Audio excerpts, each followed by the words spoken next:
রুচি পরিষ্কার করা নিয়ে অনেক পোস্ট দিচ্ছে।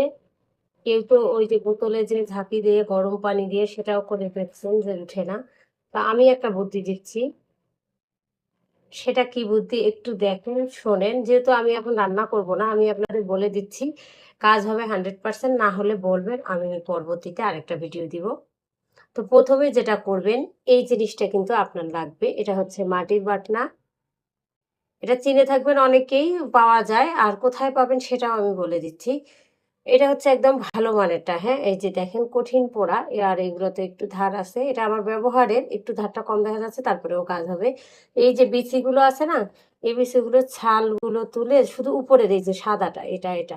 এই সাদা অংশটা এটা তুলবেন। তুলার পর পানি দিয়ে ১০ মিনিট ভিজায় রাখবেন। গরম পানি দেওয়ার দরকার নাই। ১০ মিনিট যদি এমনি পানি দিয়েও ভিজায় রাখেন তাও হবে, হালকা গরম পানি দিলেও হবে। এরপর যেটা করবেন, ছাল তুলে ভিজায় রাখার পর এটাতেই ভিজায় রাখবেন। রাখার পর পানিটা ফেলে দিবেন।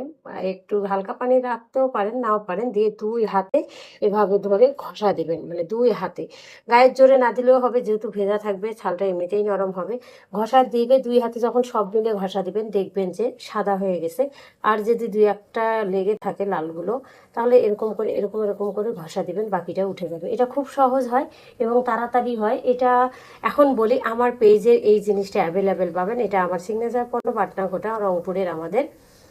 আর হচ্ছে আপনারা বাজারেও কিনতে পারবেন, কিন্তু আমি যেটা তৈরি করে নেই সেটা অনেক ভালো। আমাদের বাসার কাছে কুমারের কাছ থেকে কিন্তু তৈরি করে নেই।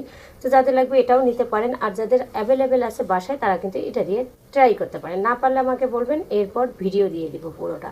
এর আগে দিয়েছি আমি অনেকবার ভিডিও, এর কারণে দিলাম না। আমি মুখে বলে দিলাম, কারো কোনো সমস্যা হলে বলবেন।